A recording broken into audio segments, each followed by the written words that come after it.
So my name is Rodney. I'm going to be building my ugly drum smoker here.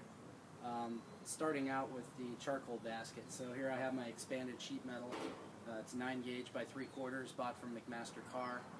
I've got it clamped to my sawhorses, and I'm going to measure out 8-inch strips, cut them with an abrasive cutoff wheel, and bend them and weld them to the grill. So we'll see how that goes.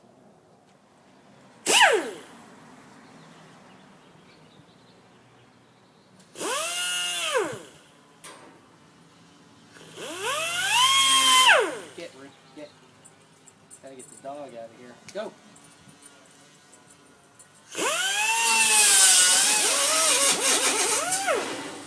And it's that easy.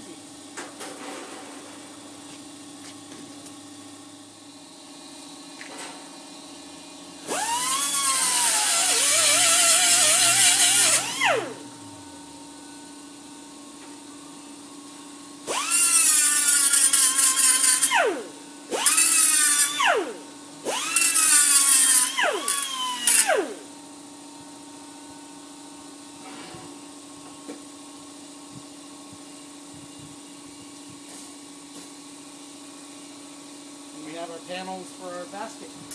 So, time to bend them up and weld them together.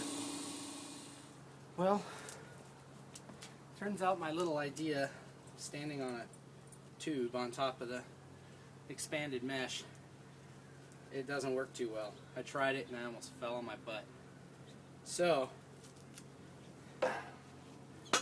this is what ended up working for me. A little bit difficult.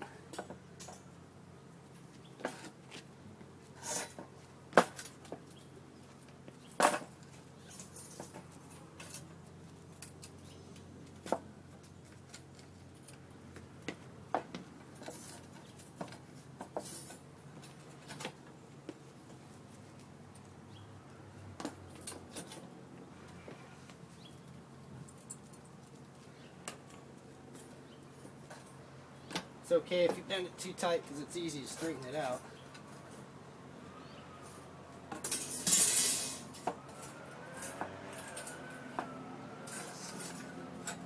Bend it like this.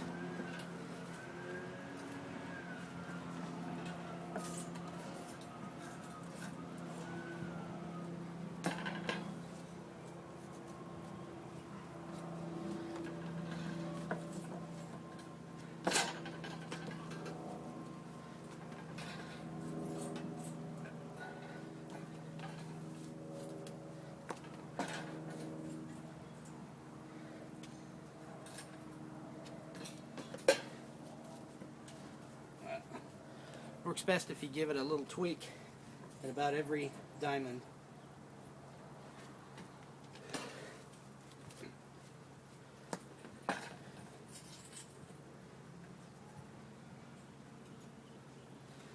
At the end of every diamond.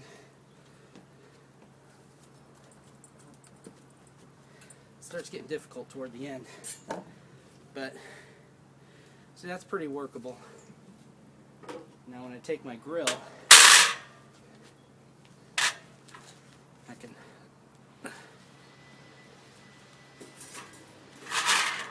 see that's not too bad. So I can tweak that into shape and make it work. And so here's how I had to end up straightening or bending the last few inches. Couldn't really do it standing on it. So if you take it, put it on this little wooden fixture here and beat on it a little like this.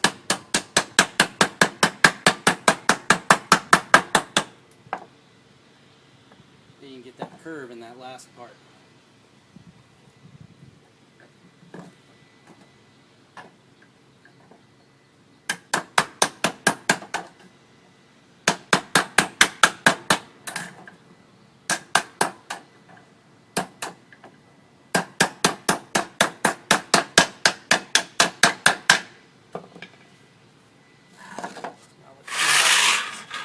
See how it lines up. It's pretty good.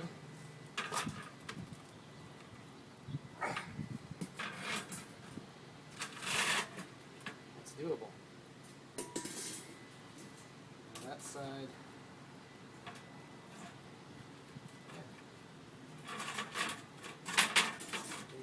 just about ready to weld. I'll show you. See, that lines up pretty good.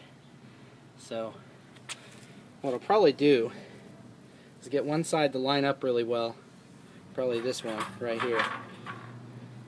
Tack weld it to the grill, then I'll weld those together. And then I'm going to have to come over here and cut off that overlap of, about 4 inches of overlap there. I'll cut it off with the abrasive wheel and then get it to weld together. But I'm going to have to go get another wheel first because I ground that one down to almost nothing. Anyway, I'll see you then. Alright, so I got this welded on. I'm not the best welder in the world, but it'll work. Let's see, I barely had enough heat in my little 100 amp welder to get that to stick, but it'll do. As long as it cooks, right? So I've got this side trimmed up now. I trimmed off that excess 4 inches and it fits pretty well. So now I'm gonna weld that side on. So I'll check it out after I'm done.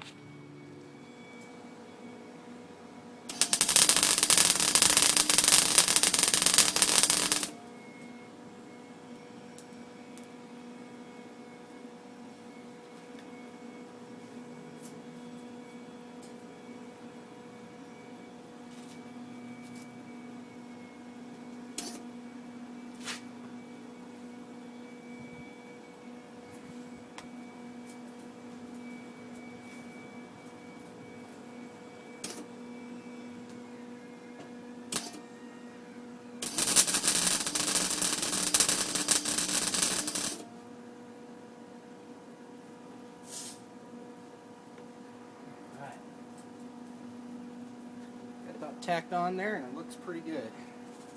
Now I'm going to finish it up. Alright, so I got the basket welded. Not the prettiest welds in the world again, but whatever. It'll hold. I've got every one of these corners down here welded, so should stay put. So now I'm going to attach my ash pan, which ends up, it's a very zinc plated pizza pan. If you're afraid of zinc, then you wouldn't use this. I'm going to put it 2 inches below the fire basket, and it's got to reach 1600 degrees to let go of any zinc vapors, so I'm not too worried about it. I may switch it out later or something, but this is all I could find today. And the other thing, make sure when you're welding you use actual leather gloves. Synthetic leather gloves get burned through when you lean your hand on a hot piece of metal. So yeah, use real leather. So alright, I'm going to put a pan on the bottom of this and we'll finish it up, and then I'll start on the drum. There's the drum. Pretty. Alright, so I finished my basket. Let's see, I put it together with 3/8 inch bolts with about 1 inch below the pan, about 2 inches between, and put fender washers everywhere.